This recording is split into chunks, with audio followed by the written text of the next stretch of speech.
সরকার গড়ার প্রস্তুতি চলছে। মানুষ তো বলেই দিয়েছে আমরা আপনাদেরকে জিতিয়েছি। সে জিতটা সম্পূর্ণ 4 তারিখ হবে।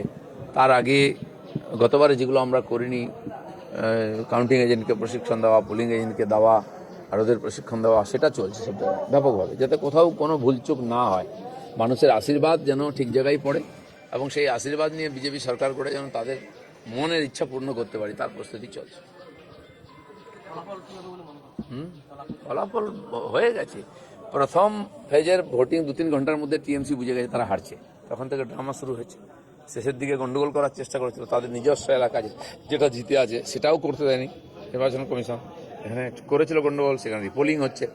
তো সমস্ত রাস্তাই বন্ধ করেছে। একটাই হচ্ছে ইলেকশনের দিন, কাউন্টিংয়ের দিন কিছু গন্ডগোল করতে পারে, কারণ এখানেও তো একটা ডোনাল্ড ট্রাম্প আছেন, তিনি পরাজয় মানবেন না। ধরো গালে বম মেরে উড়িয়ে দেবেন, গন্ডগোল করে দেবেন, কাউন্টিং বন্ধ করে দেবেন, সেটাও করতে পারে টিএমসি। মানে হার মেনে নেওয়া খুব মুশকিল। যারা খুব স্বৈরাচারী হয় তারা হার মেনে নিতে পারে না।